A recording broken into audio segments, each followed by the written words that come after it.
Sampurasun, dulur-dulur. Kali ini kita akan menceritakan film bergenre thriller psikologis berjudul Revelation tahun 2025. Mengisahkan seorang pendeta gereja yang mendapati kabar bahwa anaknya telah menghilang. Kemudian, ia tak sengaja mencelakai seorang mantan narapidana kasus penculikan dan kekerasan karena mengira anaknya telah diculik oleh mantan napi tersebut. Tapi ternyata anaknya tidak diculik dan hanya sedang bermain di rumah temannya. Kemudian terkuak fakta bahwa mantan napi itu memang telah menculik anak orang lain. Dan sang pendeta gereja yang awalnya merasa bersalah justru kini meyakini bahwa semua hal yang telah terjadi merupakan sebuah tuntunan atau wahyu dari Tuhannya. Lantas, bagaimana nasib si napi? Bagaimana nasib anak yang telah diculik? Dan apakah itu merupakan wahyu atau justru kesesatan dari sang iblis? Skoy, langsung tonton aja. Dan inilah Wahyu.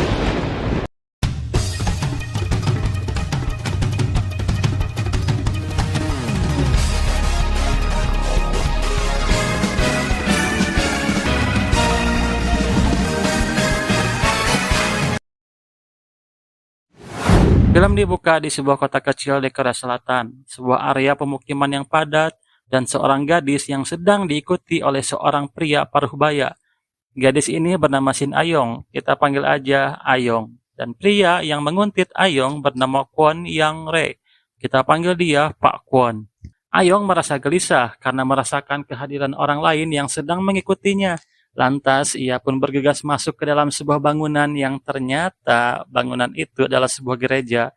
Dan terlihat ada seorang wanita yang juga memperhatikan pergerakan Pak Kwon. Wanita ini namanya Lee Yeon Hui dan ia adalah seorang detektif. Jadi biar lebih gampang kita panggil dia Detektif Yeon. Ayong bergegas masuk dan duduk sambil mengikuti pujian-pujian yang dipandu oleh seorang pendeta. Pendeta ini namanya Pendeta Sung Min Chan. Biar lebih gampang juga kita panggil dia Pendeta Sung.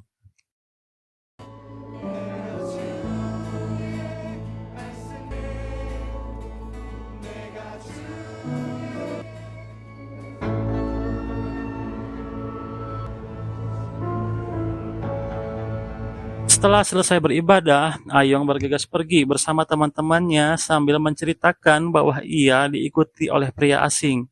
Dan saat Pak Kwon ingin mengikuti Ayong lagi, ia dicegah oleh Pendeta Sung. Ternyata Pendeta Sung ingin berbicara dengan Pak Kwon.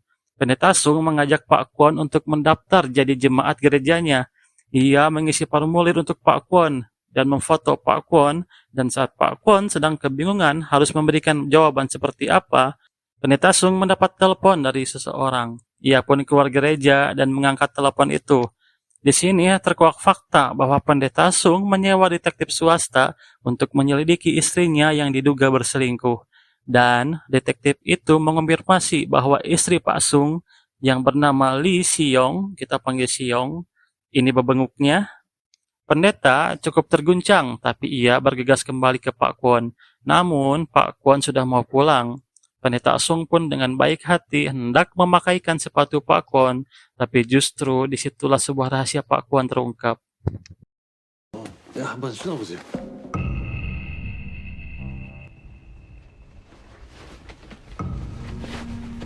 교회는 죄인들이 오는 곳입니다. 모두를 사랑하십니다. Itu namanya engkel monitor. Di Korea, para mantan napi kejahatan serius dipasangkan engkel monitor yang bertujuan untuk dipantau setiap hari oleh petugas polisi pengawas. Tapi meskipun mengetahui hal itu, meskipun juga sedikit shock, Pendeta Sung tetap membuka pintu gereja lebar-lebar untuk Pak Kwon.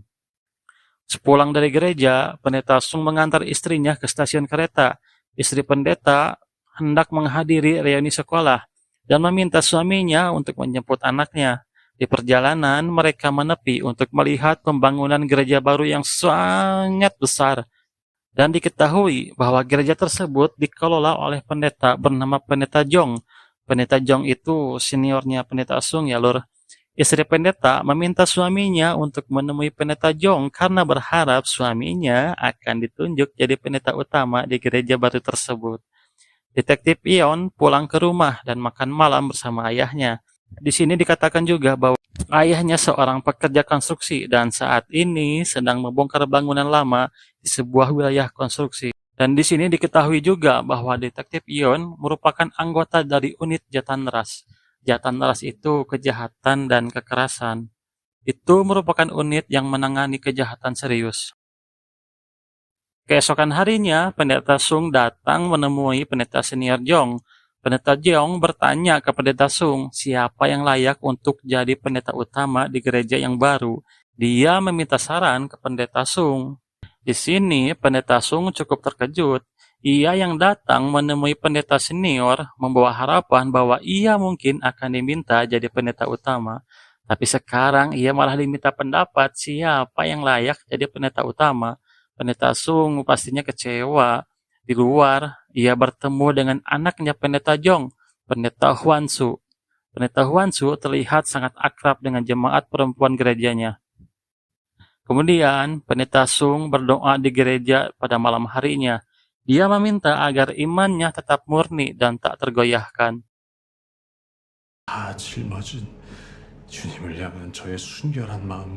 그러나 주님 목사로 섬기는 것이 주님의 뜻에 어긋나지 않는다면 싶은 마음이 있음을 고백합니다.